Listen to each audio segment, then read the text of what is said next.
Sesuai instruksi Presiden RI Joko Widodo di Istana Negara pada Senin lalu mengenai dampak melemahnya nilai tukar rupiah terhadap dolar Amerika, Presiden RI meminta setiap kepala daerah di Indonesia untuk memaksimalkan serapan anggaran APBN di tahun 2015 karena sejauh ini penyerapan anggaran dan belanja daerah di setiap SKPD masih minim.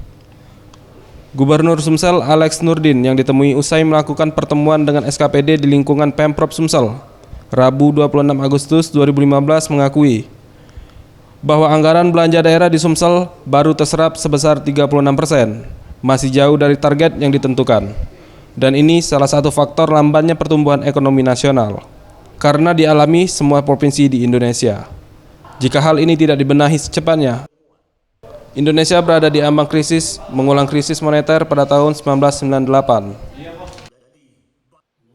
Suku bunga baik the federal yaitu bank sentral Amerika, rontoknya rupiah dan lain-lain.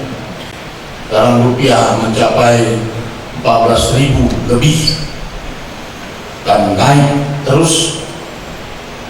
Jadi kalau tidak hati-hati, Indonesia akan mengalami krisis ekonomi mungkin seperti tahun 1998. Alex mengajak setiap SKPD untuk memaksimalkan penyerapan anggaran belanja dengan mempertimbangkan beberapa aspek, salah satunya dengan berani mengeluarkan anggaran untuk perbaikan dan pembenahan infrastruktur. Karena saat ini Presiden menjamin kebijakan yang benar untuk mengatasi permasalahan saat ini merupakan tindakan yang benar dan bebas dari hukum.